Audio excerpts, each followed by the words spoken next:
aos Romanos, capítulo 15, versículos 30 a 33 apenas, diz assim a palavra do Senhor. Irmãos, por nosso Senhor Jesus Cristo e também pelo amor do Espírito, peço que lutem, juntamente comigo nas orações a Deus a meu favor, para que eu me veja livre dos rebeldes que vivem na Judéia e que este meu serviço em Jerusalém seja bem aceito pelos santos. Isso para que, pela vontade de Deus, eu chegue à presença de vocês com alegria e possa ter algum descanso na companhia de vocês. E o Deus da paz esteja com todos vocês. Amém. Oremos. Pai amado, Deus da paz, Deus de quem Paulo chama aqui também no capítulo 15, Deus da paciência e da consolação, Senhor Todo-Poderoso, Deus da esperança, Deus e Pai de nosso Senhor e Salvador Jesus Cristo. Te louvamos por estarmos juntos essa noite, Deus. Como é uma bênção, como somos privilegiados, Deus, em podermos nos reunir, como alegra o meu coração rever irmãos e irmãs tão preciosos, tão amados por nós e podermos juntos cultuar, adorar ao Senhor. Deus amado, fala aos corações, abençoa-nos, Senhor, ministra aos corações no poder do Teu Espírito Santo e renova-nos em nossa vida de oração, que possamos ser mais dedicados, mais fervorosos na nossa vida de oração, Senhor, e possamos ver os frutos dessa decisão em nossas vidas, na vida da nossa igreja, na vida de nossos familiares, na vida de pessoas por quem temos intercedido, Senhor, para que sejam alcançadas pelo Teu Evangelho. Em nome de Jesus, possamos crescer, Deus, como homens e mulheres de oração, que honram ao Senhor e amam estar em Tua presença. Abençoa-nos nessa noite, em nome de Jesus. Amém. Os irmãos podem sentar. Como eu dizia há pouco, irmãos, chegamos ao fim desta série sobre oração, em que refletimos em algumas orações do apóstolo Paulo, registradas nas epístolas, e chegamos juntamente com o fim da carta de Paulo aos Romanos. Aqui está praticamente o encerramento da epístola de Paulo aos Romanos. No versículo 16, ele faz algumas recomendações pessoais, pede que os irmãos venham a saudar algumas pessoas que ele menciona aqui, dá alguns conselhos finais e faz uma doxologia, uma declaração de glórias a Deus, de louvor a Deus. Então, em termos de conteúdo, praticamente é como se o capítulo 15 encerrasse a carta e o final fosse um epílogo, uma conclusão do pensamento do apóstolo Paulo. E como os irmãos devem saber, a epístola de Paulo aos Romanos é a epístola mais densa teologicamente, mais completa, digamos assim, que temos no Novo Testamento. O que tem de ensinamento aqui, o que tem de preciosidade aqui é fantástico, irmãos. Há muito aqui para aprendermos. Eu penso, se Deus assim permitir, um dia a gente atravessar toda a epístola de Paulo aos Romanos, do capítulo 1 até o capítulo 16, refletindo sobre os textos que temos aqui. Mas o que nós vemos aqui é Paulo expondo de uma forma brilhante, irmãos, o evangelho de nosso Senhor e Salvador Jesus Cristo, desde o capítulo 1, falando que todos pecaram e carecem da glória de Deus, como ele diz no capítulo 3, mostrando que tanto os judeus quanto os gentios, que são os não-judeus, todos nós fomos encerrados debaixo do pecado, todos nós sofremos os efeitos do pecado original, do primeiro casal, todos nós fomos maculados pela queda e todos nós somos pecadores. E Paulo vai desenvolvendo essa ideia, fala de Abraão no capítulo 4, capítulo 5 ele fala que justificados mediante a fé temos paz com Deus. E aí fala das tribulações que por vezes passamos, que a tribulação produz experiência, a experiência produz esperança, e a esperança não confunde porque o amor de Deus é derramado em nossos corações pelo Espírito Santo que nos foi outorgado. Romanos capítulo 5, Romanos capítulo 6 ele fala do batismo, ele faz no capítulo 5 ainda uma comparação entre o primeiro Adão e Cristo, o segundo Adão, o primeiro Adão que falhou, que desobedeceu a Deus, e Cristo que viveu uma vida perfeita e nos comprou para Deus. E Paulo vai falando no capítulo 7, é um dos capítulos mais difíceis de todo o Novo Testamento. Paulo fala da luta entre o velho homem e a sua nova natureza em Cristo, um capítulo complexo, que é muito estudo para entender o que Paulo queria dizer ali. Lá no capítulo 7 que ele fala, miserável homem que sou. E aí no capítulo 8 ele fala da obra do Espírito Santo. Romanos 8 tem texto que muita gente sabe de cabeça, agora pois nenhuma condenação há para os que estão em Cristo Jesus. Romanos 8, 28, todas as coisas cooperam para o bem daqueles que amam a Deus. E Paulo escreve todas essas preciosidades aqui na Epístola aos Romanos.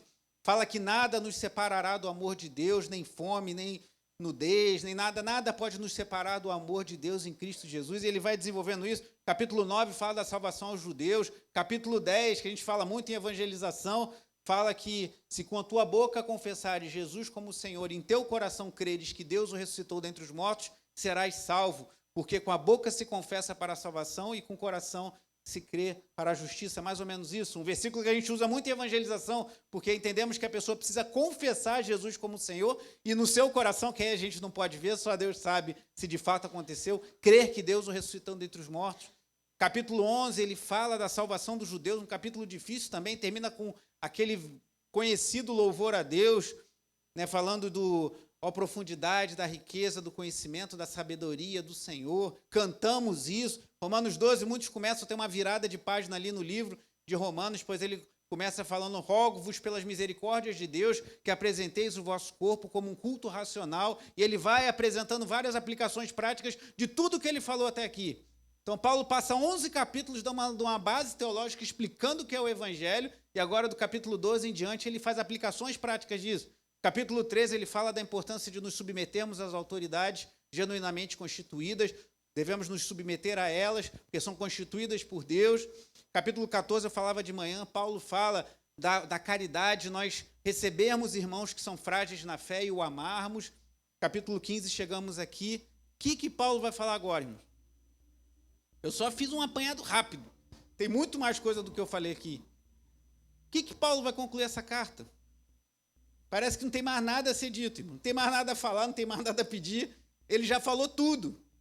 Tanto é que esses dias até lançaram um novo comentário. Vários comentaristas bíblicos têm comentários sobre Romanos e lançaram um de um comentarista muito conceituado e muito sério, chamado Douglas Moo, e é um tijolão assim só sobre Romanos. O que Paulo vai concluir essa carta? Como eu disse aqui, o capítulo 15 praticamente acabou tudo. Não tem muito mais o que falar. O capítulo 16... é mais um fechamento da epístola. O que Paulo diria agora? Talvez Paulo falasse: gente, falei muito, vocês têm tudo aí, estudem isso aí, orem, peçam a Deus para dar entendimento a vocês e vou seguir minha vida. Mas sabe como Paulo conclui o capítulo 15, no qual vamos nos debruçar a partir de agora? Pedindo oração. Paulo,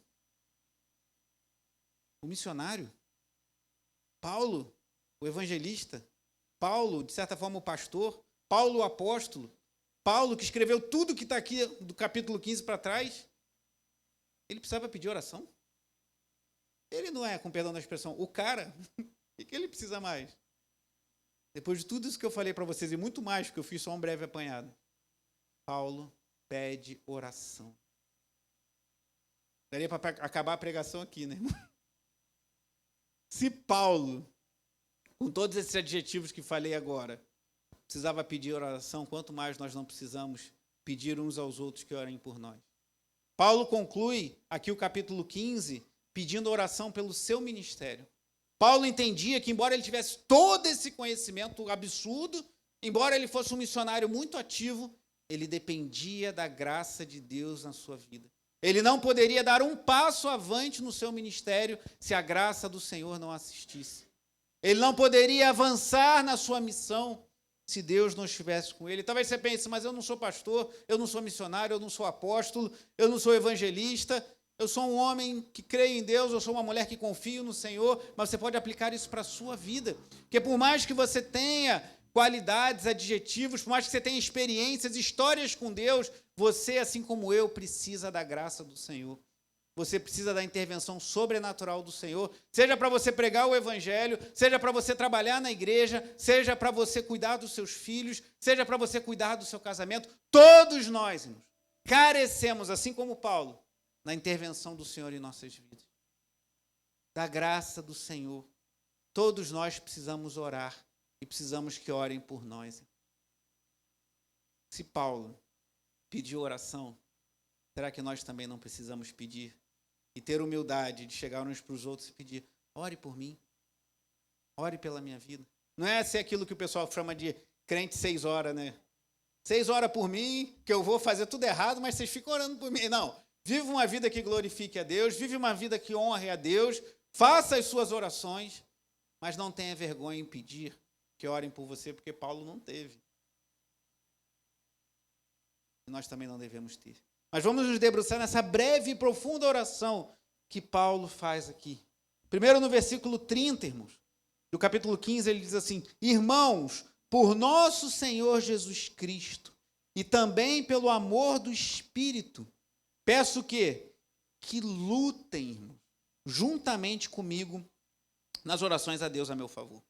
Paulo usa uma linguagem parecida com o que ele faz no capítulo 12, que eu citei rapidamente. Rogo-vos pelas misericórdias de Deus que apresenteis o vosso corpo como sacrifício agradável ao Senhor. É o nosso culto racional. Paulo faz um apelo, está quase falando assim, na nossa linguagem casual, é pelo amor de Deus, orem por mim. Paulo faz algo semelhante na sua última carta. As últimas palavras que temos do grande apóstolo Paulo estão registradas, possivelmente são as últimas palavras da qual temos registro, em 2 Timóteo capítulo 4. 2 Timóteo, aí no final, no último capítulo, ele escrevendo ao seu filho na fé Timóteo, ele fala: rogo-vos por Deus e por Jesus Cristo, prega a palavra, mais ou menos assim. Então, assim como ele faz lá em 2 Timóteo 4, como faz em Romanos 12, ele faz um apelo aqui aos irmãos, aos leitores iniciais dessas palavras, que eles orassem por ele. E ele faz um apelo trinitário. O que é isso? Ele faz um apelo colocando em jogo as três pessoas da Santíssima Trindade, as três pessoas do nosso único Deus, pois ele fala que por nosso Senhor Jesus Cristo, pelo amor do Espírito, façam orações a Deus a meu favor. Então nós oramos a Deus o Pai, em nome de Jesus que nos salvou e no poder do Espírito Santo. E Paulo clama àqueles irmãos que fizessem isso. Então a primeira coisa, ele ora e pede a eles que orem a Deus em seu favor. E ele coloca a oração como uma luta, irmãos. Muita gente tem naufragado em sua vida de oração porque acha que oração é algo que deve ser somente prazeroso. Nós somos de uma geração viciada em prazer, viciada em entretenimento, que só quer fazer coisas que gostem. E só faz coisas que não está com vontade quando é obrigado a fazer. Então, se eu não estou com vontade de orar, se eu não estou hoje me sentindo muito bem para orar, eu não vou orar, porque Deus não vai aceitar. Não, Deus aceita se a gente vai de coração genuíno mesmo, que a gente esteja na luta. Que oração é uma luta, oração é uma batalha. Olha que ele fala, ó, lutem juntamente comigo. Ele não fala, olha só, orem comigo quando vocês estiverem com vontade, ó, vamos orar porque é legal, é tão bom fazer orações. Não, ele fala, lutem, porque oração é uma luta, irmãos. Lá em Colossenses, avança um pouco, ele fala de um homem que era um guerreiro de oração e que possivelmente era o pastor dos Colossenses. Colossenses 4, versículo 12.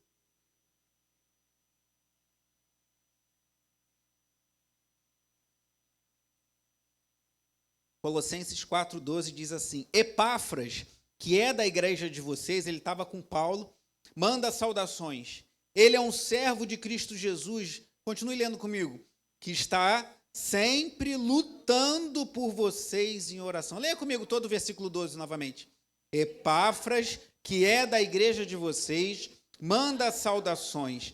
Ele é um servo de Cristo Jesus, que está sempre lutando por vocês em oração, para que vocês se conservem maduros e plenamente convictos em toda a vontade de Deus. Então ele fala, Epáfras luta por vocês em oração, e pedindo o quê pelos colossenses? Que eles fossem maduros e convictos da vontade de Deus. Então Paulo fala, orem por mim e entendam que vocês estão entrando numa batalha. Vocês não estão indo dar um passeio no shopping. Vocês não estão entrando num parque de diversões, vocês estão entrando no meio de uma guerra espiritual. E a oração é uma luta, a oração é uma batalha. Eu vou pedir ajuda aqui dos universitários. Tem muitos, o livro que eu estou usando como base para essas pregações, do autor D.A. Carson, ele tem algumas palavras que eu achei muito interessantes, eu quero compartilhar com os irmãos, para ficar mais fácil de registrar, eu coloquei ali nos slides. Pode passar. Primeiro ponto, Paulo roga que orem por ele. Depois eu vou falar dos outros dois. Pode passar, Vitor. Então, Paulo roga que orem por ele. E olha o que diz. Paulo via oração como parte da luta do cristão. Não via oração como algo tranquilo, mas é uma luta, irmãos. Uma vida de oração que glorifique a Deus é uma vida de desafio. Pode passar, Vitória. Muitos nessa geração participam da igreja para encontrar paz e felicidade, não perdão e santidade, diz o D.A. Carson. Tem muita gente que vai para a igreja só em busca de paz e felicidade. Não que você não possa ter paz e felicidade na igreja. Deus é misericordioso e nos dá a paz, muitas vezes, em meio às lutas, nos dá alegrias. Mas o propósito maior de Deus, irmãos, perdoe-me se eu estou te entristecendo com isso, mas eu preciso dizer a verdade. O propósito maior de Deus não é que tenhamos tudo que sonhamos, não é realizar os nossos sonhos, mas é sermos forjados à imagem de seu Filho. Esse é o propósito de Deus. E se para nos forjar a imagem de Jesus for necessário passarmos por dor e sofrimento, Deus fará isso. Porque o propósito dele é que sejamos mais parecidos com Jesus. Só que a nossa geração, muita gente vem para a igreja só em busca de prosperidade, de paz e de alegria, quando deveríamos buscar perdão de Deus, pois somos pecadores, e termos poder do Espírito Santo para vivermos uma vida santa. Pode passar, Vitória, por favor. Eu achei muito interessante essa frase de alguém que é um homem, foi o missionário pioneiro aos muçulmanos. Você ter coragem de pregar aos muçulmanos não é para quem acha que a vida cristã é um passeio no parque, né? Sabe que você pode enfrentar grandes objeções até enfrentar a morte por causa da fidelidade a Deus. Mas esse homem chamado Samuel Zwemer, não sei se fala assim, ele diz o seguinte: a oração é o ginásio de esportes da alma. O que você faz numa academia ou num ginásio? Você exercita o seu corpo. Ele diz, a oração é o ginásio da alma. É onde nós exercitamos a nossa fé em nosso Senhor e Salvador Jesus Cristo. É onde nós fortalecemos a nossa, por assim dizer, musculatura espiritual. É onde nós nos apresentamos diante de Deus. Então, se você não cuidar da sua saúde, se você não tiver alguma atividade física, o seu corpo vai sentir. Você vai se tornar mais frágil, as doenças vão te acometer com mais facilidade. De semelhante forma, se nós não nos exercitarmos na oração, se não fizermos o exercício no ginásio da alma, como diz esse missionário, nós teremos uma vida espiritual raquítica, fraca, irmãos. Temos que orar. É urgente orarmos ao Senhor. E uma última frase aqui, diz o D.A. Carson, que é o autor do livro que eu tenho citado, Paulo entende que a verdadeira oração inclui um elemento de esforço, sim, disciplina, trabalho e agonia espiritual contra os sombrios poderes do mal, irmão. Quando estamos orando, a gente tem que ter disciplina. Não sermos religiosos e acharmos que é só, não, vou ser religioso e vou alcançar o favor de Deus porque eu faço todas as minhas obrigações religiosas. Não é isso, mas a gente precisa ter disciplina, irmãos. Precisamos entender que assim como um esporte, o esportista precisa se exercitar, precisa ter disciplina, na nossa vida espiritual também temos que ter disciplinas espirituais. E a oração, ela demanda esforço, demanda trabalho, às vezes agonia espiritual, às vezes quando você vai orar parece que tudo se levanta contra. Você quer se dedicar à oração e surge alguém te liga, alguém te manda uma mensagem, surge uma necessidade urgente, eu vou jejuar, vou dedicar um tempo em jejum, me consagrando ao Senhor, e tudo vem para te impedir de fazer isso, porque é uma luta, irmãos. O inimigo de nossas almas, Satanás, sabe que pessoas dedicadas, disciplinadas, que entendem que Deus nos chama a orar de forma intensa, são armas poderosas nas mãos do Senhor, e Ele não vai deixar isso barato. Satanás vai tentar te impedir de avançar em oração. Nós precisamos ter disciplina, irmãos. Precisamos entender que é algo que precisamos fazer para a glória do Senhor. Então, Paulo pede oração, mas não pede somente oração, ele pede oração em nome do Deus Trino, pede que orem ao Pai, em nome de Jesus, no poder do Espírito Santo, pelo amor do Espírito, e que lutem com Ele em oração. Irmãos, se a gente entender isso e passar a lutar mais em oração pelas nossas vidas, pelas nossas famílias, pelo ministério da nossa igreja, eu creio que Deus fará proezas em nosso meio. Não para a nossa glória, não para aparecermos para qualquer pessoa, mas porque essa é a dinâmica do reino de Deus, irmão. A gente ora, a gente clama e Deus se manifesta de acordo com os seus propósitos. Embora nem sempre Ele responda a nossa oração, como veremos mais à frente. Então, primeira coisa, ele pede oração pela sua vida, que lutem em oração por ele. Segundo ponto, Paulo pede oração pelo seu ministério.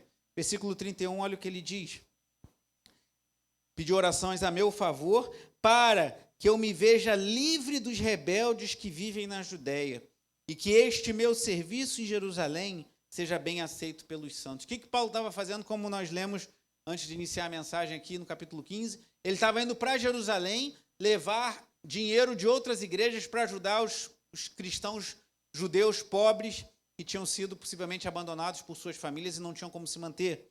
Então ele ora pedindo que Deus os livre dos rebeldes que viviam na Judéia, de homens que queriam prender Paulo, de homens que queriam matar Paulo, e que a igreja recebesse bem o que ele estava fazendo. Olha que curioso, irmãos. A gente pensa que depois de tudo que eu falei aqui de Paulo, e que você conhece, muitos aqui conhecem bem as histórias do apóstolo Paulo, que Paulo era alguém livre de problemas ou de dificuldades, mas aqui nós aprendemos que não. Ele pede, me ajudem em oração, para que eu seja livre dos rebeldes e que a igreja me aceite bem. Então você pensa, mas espera aí, Paulo está levando dinheiro para os irmãos não vão aceitar Paulo bem? Já viu alguém recusar um presente? Eu estou trazendo aqui, recolhi dinheiro de várias igrejas, sei que vocês estão passando dificuldade. Nos nossos dias a gente fala muito em cestas básicas. Então, uma igreja cedeu para nós aí 50 cestas básicas, vamos levar lá para pessoas que estão passando por necessidade. Eu estou com 50 cestas básicas, quero distribuir aqui para vocês que vocês estão precisando. A pessoa fala, não quero não, sai daqui, vai embora com essas cestas, porque ninguém quer receber cesta básica aqui. Isso faz algum sentido? Não faz, né? Por que Paulo está pedindo que eles fossem aceitos? Porque aqui, irmãos, há algo muito profundo que Paulo fala antes aqui no capítulo 15, que os judeus, eles tinham dificuldade em aceitar que Deus colocava outros povos dentro da sua aliança. E agora os judeus pobres estavam recebendo ajuda de gentios de outras igrejas. Então, se os judeus aceitassem aquela oferta, eles estavam dizendo o seguinte, eu entendo que Deus está usando pessoas de outros povos para nos abençoar, porque, na verdade, em Cristo nós somos um só. Então, esse aceite simplesmente dos judeus daquela oferta tinha um alto peso teológico. Eles estavam declarando, aceitando que Deus não chamou somente eles para a salvação. Às vezes tem pessoas que têm mais dificuldade em receber do que em dar, irmãos. Alguns judeus eram muito orgulhosos e não queriam. Você vê isso, por exemplo, na passagem de Jesus com a mulher samaritana. Em João capítulo 4, o próprio apóstolo João explica que os judeus não se dão com os samaritanos. E quando os discípulos voltam da cidade e veem Jesus conversando com uma mulher à luz do dia, sendo samaritana, eles ficam chocados. Então, muitos entendiam que Deus não podia juntar, trazer outros povos, embora isso estivesse previsto no Antigo Testamento. Por orgulho, talvez não quisessem receber aquela oferta, e Paulo já ora para que Deus constrangesse seus corações. E tem pessoas que ainda hoje, quando recebem uma doação, estou com uma coisa usada que eu não uso mais, queria doar para fulano, mas tem gente que constrange, gente que não quer. Não seja orgulhoso. Não seja pidão, não fica pedindo nada para ninguém, né? Não peça aquilo que você não precisa. Se você precisa de fato, há uma necessidade, procure a liderança da igreja, nós veremos formas de te abençoar. Mas se alguém quiser te abençoar, você não está pedindo nada, não está fazendo nada para alcançar nada em troca daquele irmão, não seja humilde, não seja orgulhoso, aceite. E às vezes nós não aceitamos porque nos achamos assim, autossuficientes. Como eu vou aceitar alguém me doar uma roupa? Como eu vou aceitar alguém me doar um mantimento? Irmãos, passamos por dificuldade. Muitas vezes nas doações, especialmente no período de pandemia que distribuímos uma quantidade maior de cestas básicas, às vezes as pessoas ficavam constrangidas, mas eu não quero pesar a igreja, eu não quero gerar despesa para a igreja. E isso é bom, realmente não devemos pesar a igreja. Mas há circunstâncias em que se faz necessário. E eu falei já para muitas pessoas, hoje você está recebendo, e louvado seja Deus por isso, mas quem sabe daqui a algum tempo a sua situação melhora e você passa a ser alguém que vai ajudar outros. Então hoje você está na ponta, está recebendo a doação de alguém que ofertou. Quem sabe a tua situação melhora daqui a um tempo e você passa a estar em outra posição. Você passa a estar na posição de quem está doando para outro que está necessitando. Isso é maravilhoso, mas não seja orgulhoso, aceite o que Deus deseja te dar. Então Paulo ora por isso. E então você fala, mas hoje a gente não está em Jerusalém. Hoje a gente não está pregando para judeus ou para gentios, isso não existe para nós, mas será que a gente pode aplicar isso para nós? Com certeza, irmão. Que assim como Paulo tinha esses desafios, nós, líderes cristãos, a igreja de Cristo, tem outros desafios. Então, ore para que não se levante oposição contra a igreja, ore para que possamos pregar o evangelho com liberdade, irmãos. Ore para que não venham leis, para que não venham exigências que tentem barrar a pregação do evangelho. Talvez você pense, isso é muito distante, isso acontece lá na Coreia do Norte, lá na China, lá nos países da África muçulmana, lá em países onde não é tão distante assim, não. Já há movimentos querendo blindar, querendo limitar a nossa liberdade de pregar o evangelho. Então, ore por isso. Senhor, assim como Paulo orou para que os rebeldes judeus não trouxessem dificuldade para ele ao chegar em Jerusalém, o Senhor nos dá condições de pregar o evangelho com liberdade em nosso país, pelo menos enquanto podemos fazer isso. E ore também para que a igreja se alegre com o serviço, irmão. Porque Paulo ora para que a igreja se alegrasse com o que ele estava fazendo. E às vezes o que falta na igreja, muitas vezes, é alegria, irmãos. A gente reconhecer que Deus tem nos abençoado. Ah, mas eu vou para a igreja só para cantar, para ouvir pregação e para orar. É para isso mesmo que a gente se reúne. Aí para ofertar também, se esqueceu uma parte importante. Que é isso que mantém a missão da igreja. É isso, a vida cristã é isso. Ah, mas eu quero uma novidade, eu quero um negócio diferente, eu quero luz, câmera e ação, eu quero um monte de coisa. Não, irmãos, a vida cristã é simples. É igual a nossa alimentação. Você pode comer de vez em quando um hambúrguer, pode comer de vez em quando uma pizza, mas o que nos mantém é aquele arroz com feijão, ou então aquele cuscuz, né, nordestino bom, né, irmão Fábio? Que te dá sustância é o arroz com feijão, irmãos. Então a igreja é um lugar em que a gente vai fazer isso mesmo. Por isso que eu gosto tanto do texto de Atos 2,42, está até inclusive como um dos textos do nosso boletim, fica lá direto todo mês, esse texto está lá registrado. E perseveravam na doutrina dos apóstolos e na comunhão, no partir do pão e nas orações. É isso que a igreja tem que ter. Doutrina, oração, comunhão e culto. Partir do pão, possivelmente uma menção à ceia. Igreja é isso. É doutrina, é oração, é comunhão, culto. Tudo que passar disso, não necessariamente vem do maligno, mas não necessariamente é necessário para a vida da igreja. O que a igreja tem que ter é doutrina, comunhão, oração e culto. Qualquer coisa além disso, Deus pode nos conceder, mas isso que eu falei não pode deixar de ter.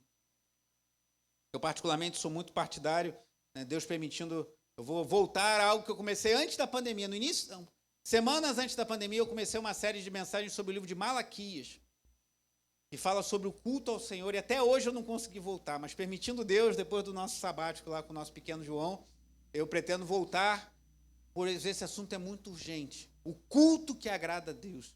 Malaquias denuncia que o povo de Deus estava desprezando o culto a Deus. E eu sou partidário de uma visão teológica de que o culto tem que ser simples. Porque muitas vezes a gente começa a encher o culto de muitos elementos e isso perde o foco. Então o culto cristão tem que ser simples. Quer dizer que você não pode ter uma coisa diferente aqui, outra ali, vez por outra. Mas basicamente tem que ser isso mesmo, é oração, orar uns pelos outros, orar pelos enfermos, orar por pedidos, orar pela igreja, orar por missões, orar por evangelização, pregação da palavra, comunhão, ceia, é isso aí, irmãos.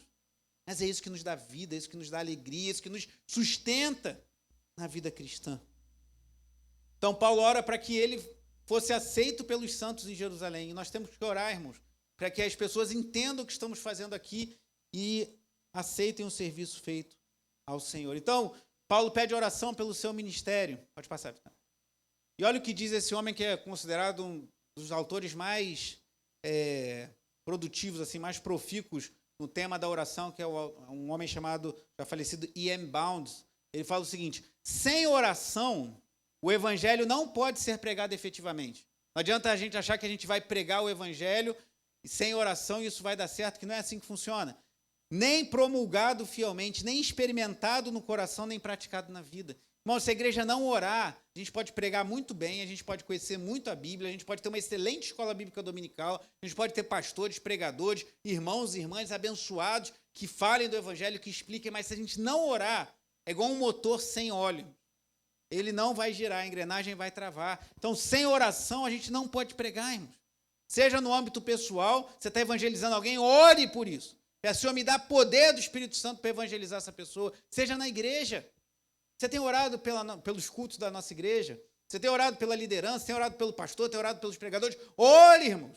Peça, Senhor, fale aos corações. Senhor, encha aqueles irmãos que vão pregar na igreja da autoridade do Espírito Santo. Ore pelo ontem tivemos o culto de consagração, de jejum. Manifesta a tua presença em nosso meio. Derrama dons. Ore pelo culto de terça-feira. Senhor, que pessoas sejam curadas em nosso meio. Que pessoas sejam impactadas pelo poder do Espírito Santo. Ore, irmãos. Nós precisamos orar.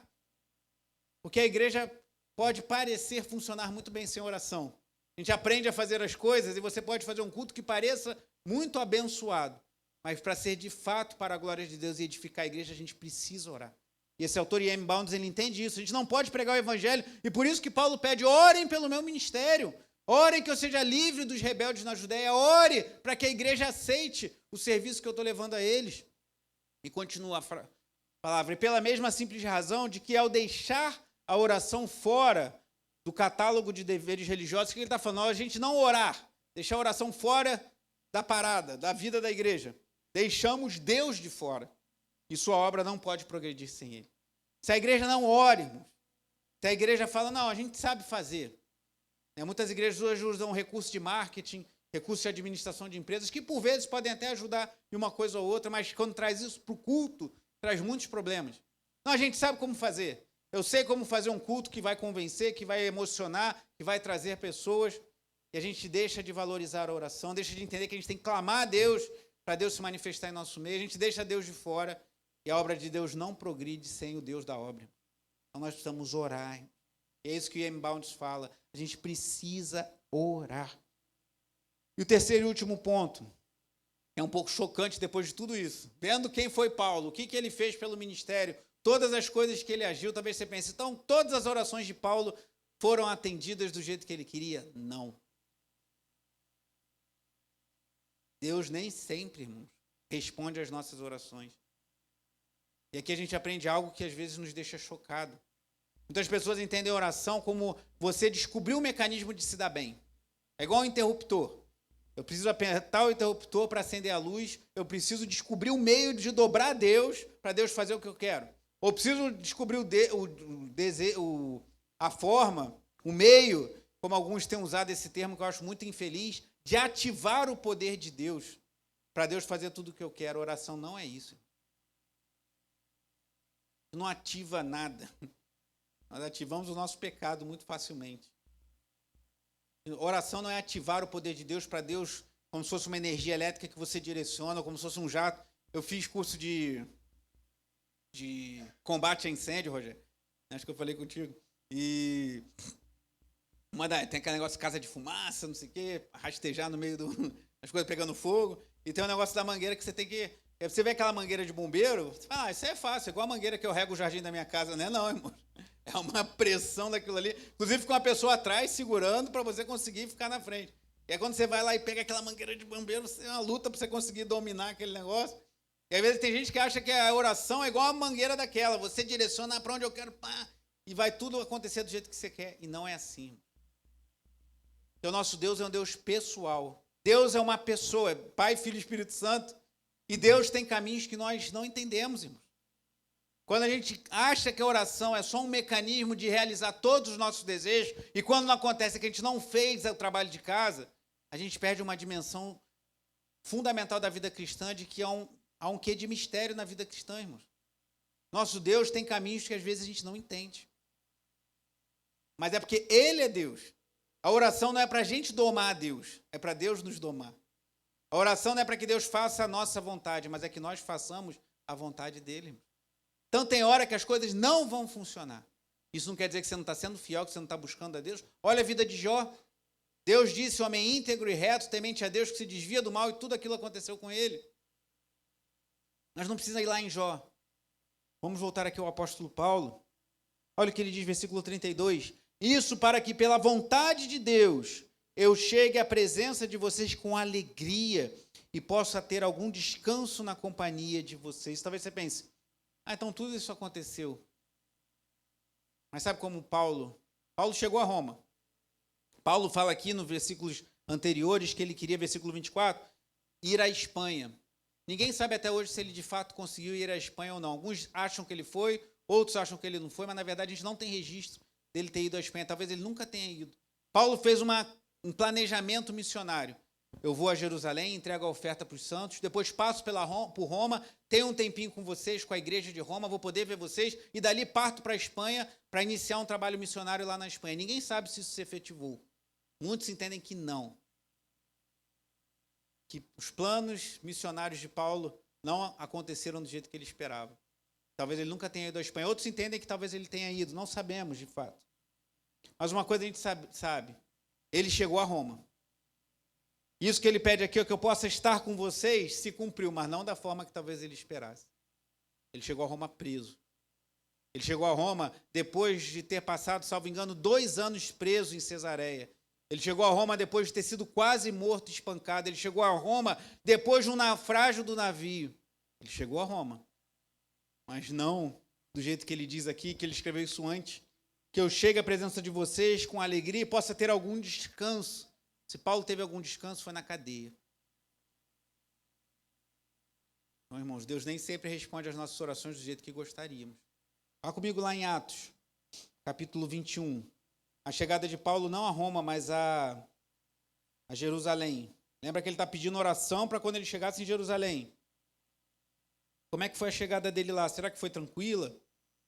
Ele pediu, orem por mim, que os rebeldes judeus lá que são contra Jesus não me impeçam de fazer o meu trabalho. E olha o que diz aqui, Atos 21, versículo 17.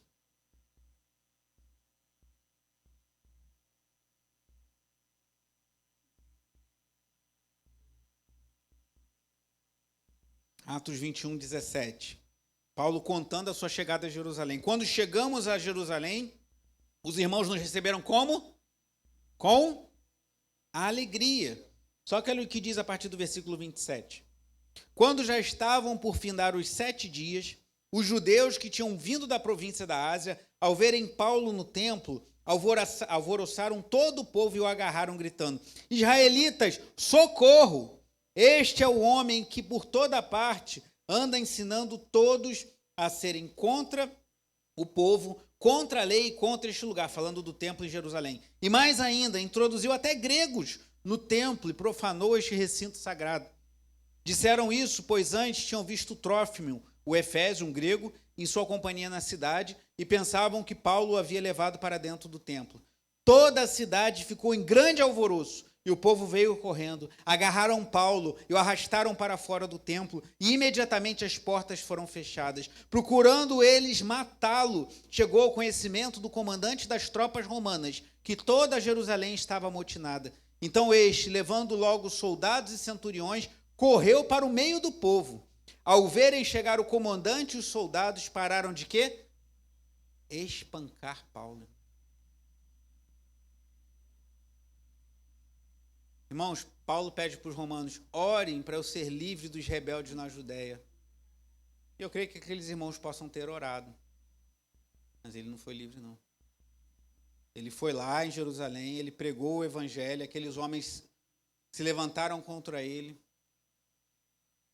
Ele só não morreu porque o comandante chegou na hora e o livrou. E eu te pergunto, se Deus não respondeu a essa oração de Paulo, por que você acha que ele tem a obrigação de responder a todas as nossas orações? Talvez isso te dê um nó na cabeça. Mas você está a 9 mensagens falando sobre oração. Você acabou de falar que a gente tem que orar, que a gente tem que clamar, e que agora você está dizendo que nem sempre Deus responde as coisas que a gente pede? Bem-vindo ao reino de Deus. Tem que fazer uma escolha.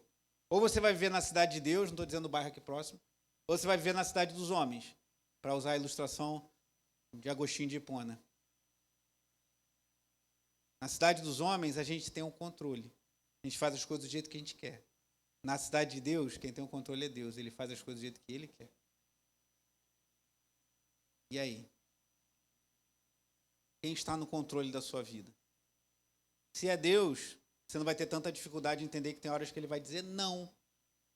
Não, Paulo. Pode pedir oração que os romanos te livrem, mas eles não vão, você não vai ser livre. Os judeus vão te pegar, vão te espancar até quase a morte. Paulo, você está pedindo para chegar tranquilo em Roma, você vai chegar, mas não vai ser tranquilo. Chegar preso. Vai ficar numa prisão domiciliar. Uau. Podia terminar essa série de uma forma mais para cima?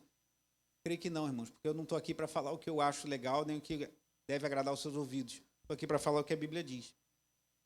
E se Paulo termina essa brilhante, fantástica, extraordinária epístola aos Romanos, pedindo orações por algumas coisas que Deus não cumpriu, eu creio que é isso que Deus quer falar para nós. E tem coisas que vamos pedir a Deus, e assim como foi com Paulo, Ele não vai fazer. E não adianta tentar descobrir o segredo. Deus não é manipulável. Quando a gente quer controlar Deus, a gente, na verdade, quer ser Deus. Foi isso que o primeiro casal fez. Ouviu o canto da serpente, viu que a fruta era bom de dar entendimento, agradável ao olhar, parecia bom de comer. A gente é obcecado pelo controle, por querer matar no peito e falar, eu é que sei, eu que vou fazer. A gente quer usar Deus em nossas orações como um simples ajudante para realizar os nossos sonhos. Mas esse não é o Deus da Bíblia. Deus da Bíblia diz sim, mas também diz não. Mas eu achei que eu ia ter a fórmula mágica para realizar todos os meus desejos. Não é isso que você vai encontrar na Bíblia. Você pode encontrar em algumas igrejas que se dizem cristãs. Mas no verdadeiro evangelho não é assim que funciona, não. Só que aqui eu estou falando de Paulo pedindo oração aos romanos, e lá na frente a gente viu que o que ele pediu não se cumpriu, pelo menos não do jeito que ele imaginava. Mas há um relato do próprio apóstolo Paulo declarando abertamente que Deus não respondeu uma de suas orações. Está em 2 Coríntios capítulo 12. Vá a 2 Coríntios 12.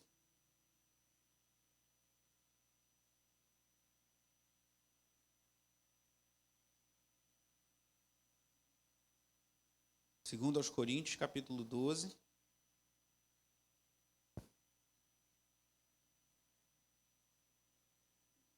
Versículos 7 a 10.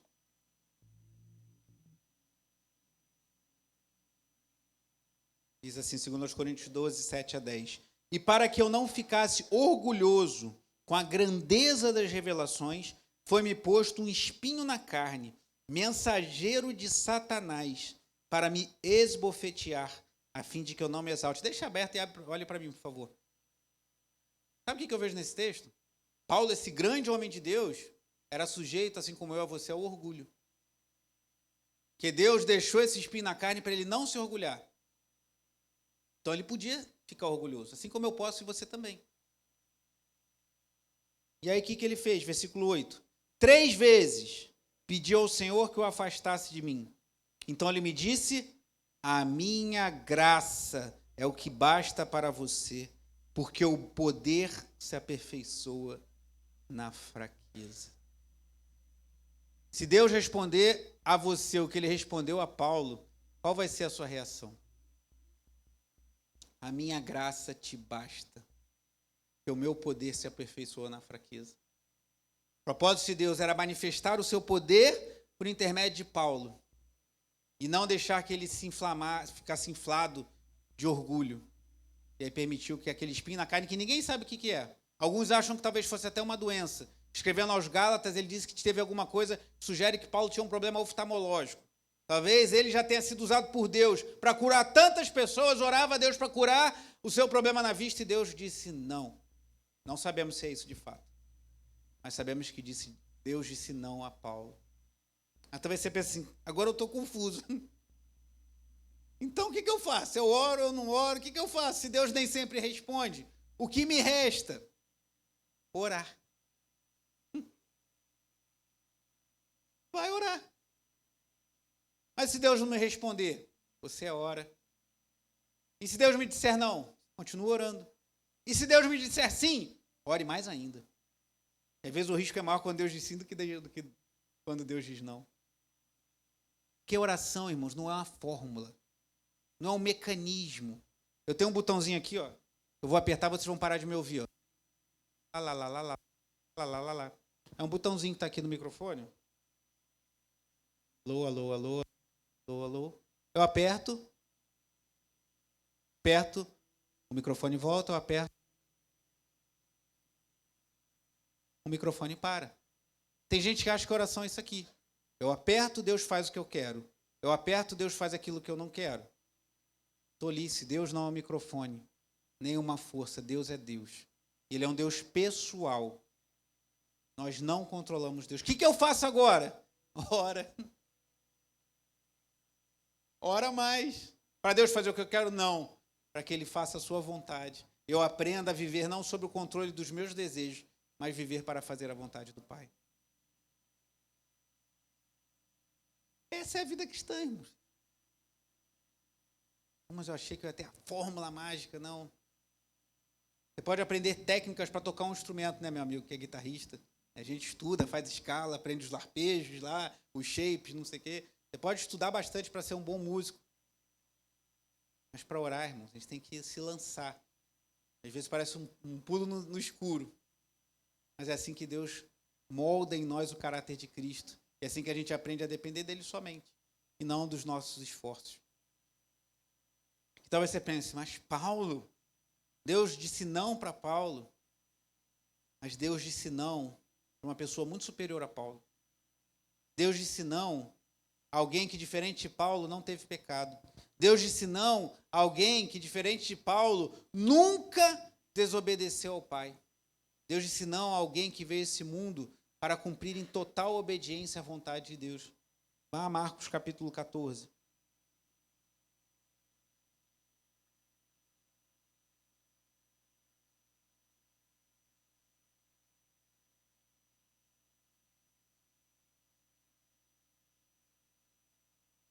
Marcos 14, versículos 32 a 36.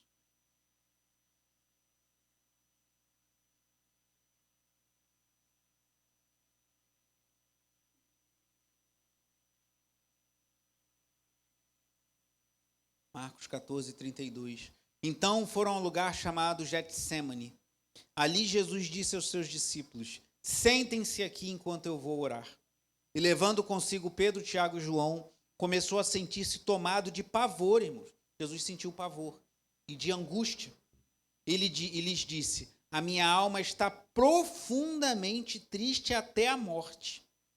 Fiquem aqui e vigiem. Jesus só queria um tempo reservado com o Pai. E dizia, e adiantando-se um pouco, versículo 35, ou seja, ficou sozinho, prostrou-se em terra e orava para que, se possível, lhe fosse poupada aquela hora. E dizia: Abba, Pai, tudo te é possível, passa de mim este cálice. Porém, não seja o que eu quero, e sim o que tu queres. Foi feito o que Cristo queria, Jesus ali na sua humanidade, ou feito o que o Pai queria? Deus não passou aquele cálice de dor e de sofrimento, mas foi assim que nós fomos comprados e salvos pela misericórdia de Deus, pelo sacrifício de Jesus.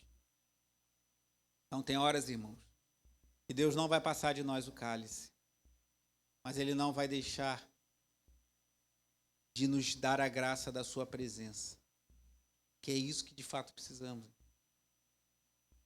Mas é difícil. É bem mais fácil ter uma fórmula no Excel para saber como ter uma vida próspera.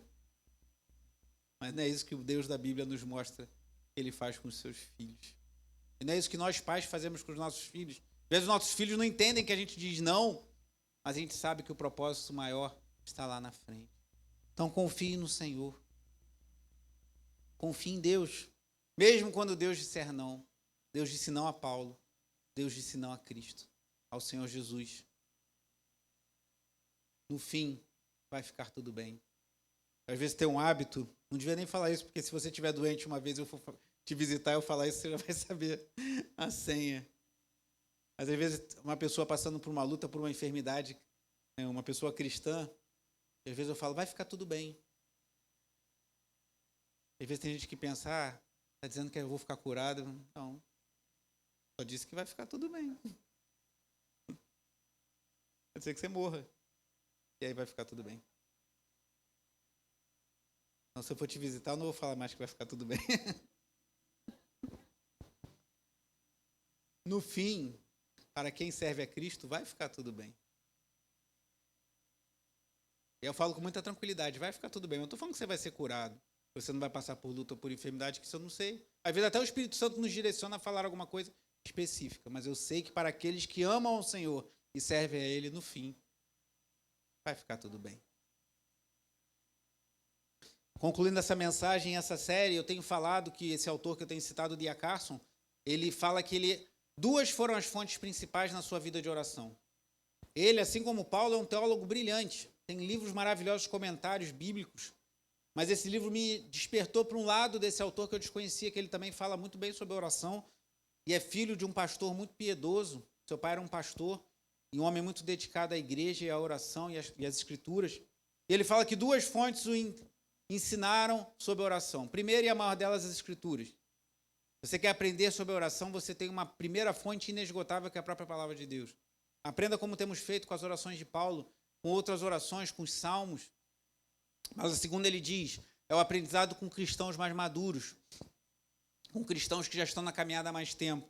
E ele marca 8 dicas, 8 aprendizados que eu coloquei no nosso boletim, não desse mês, mas do mês passado, Então, se você tiver, eu recomendo que você leia novamente. Se você não tiver, nós temos ainda alguns exemplares aí na igreja, não muitos, mas não peguei do mês passado, então procure algum dos irmãos. Eu pedi até o diácono Zé Paulo que...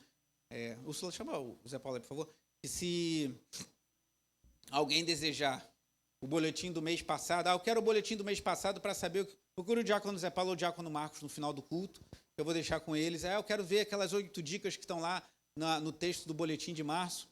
E se você não tem esse material, você vai poder ler e reler o que nós vimos ao longo dessas 9 mensagens. E já passamos por 6, e a 7ª é uma que eu vou passar bem rapidinho, porque ele diz que é a seguinte, a 7ª dica que ele diz sobre a oração: se você exerce algum tipo de liderança espiritual, exercite suas orações públicas. Então, uma dica mais para quem, assim como eu, tem o privilégio de servir a igreja e fazer orações públicas.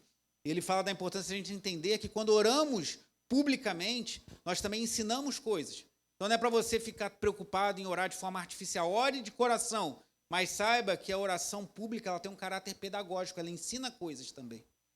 Mas eu quero focar, irmãos. Tem coisas que...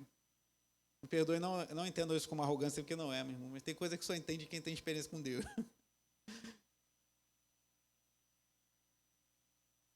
A 8ª dica deles é uma dica que os puritanos, cristãos muito piedosos e muito dedicados à palavra de Deus, falavam. E eles dizem o seguinte: ore até que você ore. Ore até que você ore. Então quer dizer que eu tenho que perseverar em oração? Como Jesus fala lá em Lucas 18, da parábola da viúva e do juiz iníquo, ficava, julga a minha causa, julga a minha causa, julga a minha causa, julga a minha causa, julga a minha causa, julga a minha causa, julga a minha causa, até que o juiz foi e julgou. E Jesus, no início lá de Lucas 18, antes de citar essa parábola, ele fala que estava ensinando acerca da importância de perseverar em oração, ou do amigo inoportuno, que também ali ele fala que vai lá e bate de noite, fala, me dá um pão que chegou visita na minha casa, eu já estou dormindo, estou com a minha família, não me enche a paciência, e ficar lá importunando até que o cara dá o pão, some daqui. E ele fala da importância de perseverarmos em oração. Certamente isso é importante, mas não é isso que o Carson está falando aqui. Ele fala o seguinte, isso está lá no boletim, você pode conferir depois e refletir sobre isso. Ele diz o seguinte: ore até que você ore. Cristãos devem orar tanto e com tal honestidade, numa única sessão, ou seja, de um único momento que você dedica à oração, até que sejam ultrapassados os sentimentos de formalidade e irrealidade que frequentemente perturbam a vida de oração. O que ele está falando?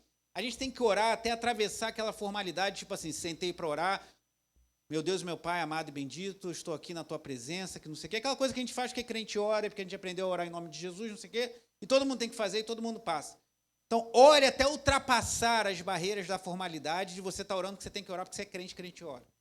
E ele continua. Para entrar no espírito da oração, devemos nos apegar a ela por algum tempo. Se orarmos até orarmos, finalmente chegaremos aonde? A delícia da presença de Deus. É aí, irmãos.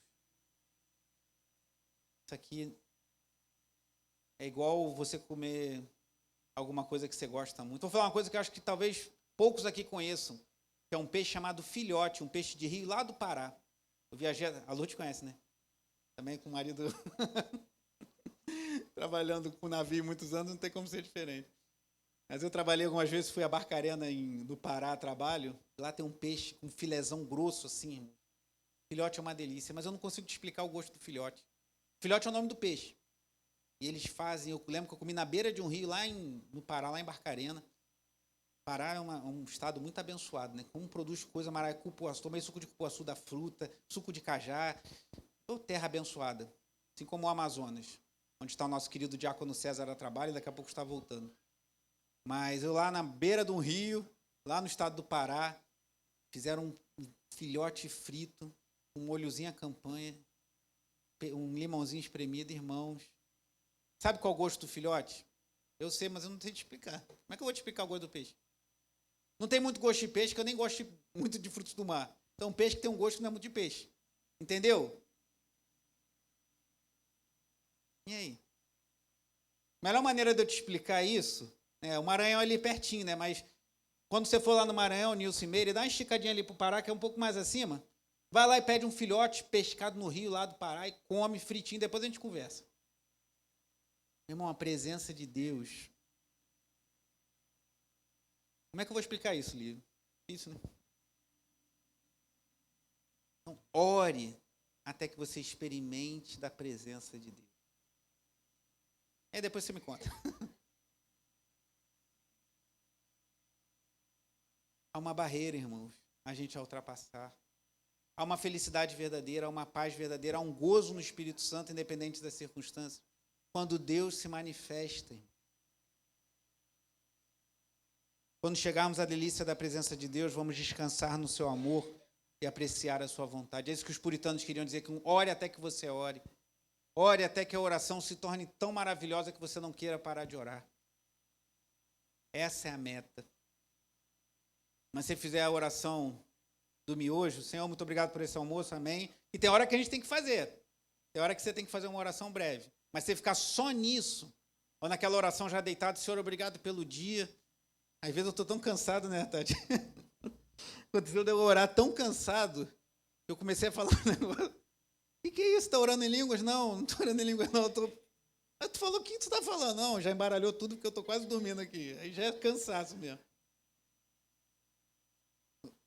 Tu não vai experimentar, irmão. Desculpa, mas você não vai experimentar.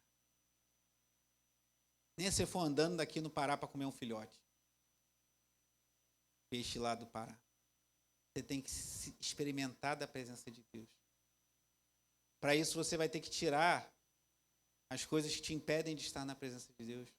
Talvez seja um vício numa rede social, talvez seja algo mais grave, um vício em pornografia. Talvez seja uma prática pecaminosa, talvez seja a preguiça mesmo. Talvez seja uma alimentação desregulada que você come. Quando você acaba de comer, você não consegue fazer mais nada, só cai rolando na cama e dorme. Vamos cuidar da nossa saúde. Vigor físico também nos ajuda a ter vigor espiritual, porque a gente tem mais disposição para as coisas espirituais. Precisamos ter disciplina e orar até que a gente ore. Ah, irmãos, quando Deus se manifesta, quando agrada a Ele vir até nós. Eu já tive experiências com Deus dirigindo, que eu pedi, Senhor, para, eu estou dirigindo. Para, que senão eu vou bater o carro. Não posso, agora não. Brincadeira, mas assim, de sentir a presença de Deus de uma maneira dirigindo, que eu falei, aqui não dá, gente. Eu sou motorista, eu tenho responsabilidade. Senhor, espera um pouquinho só, deixa eu só parar e eu encostar o carro. Mas quando você experimenta, e não é uma coisa dissociada do verdadeiro evangelho, você sabe que você é pecador, você sabe que todos pecaram e carecem da glória de Deus, você sabe que só a salvação é Jesus Cristo, sabe que Ele morreu sem pecado numa cruz, ressuscitou ao terceiro dia, subiu aos céus e um dia há de voltar. Você não está querendo ter uma experiência mística.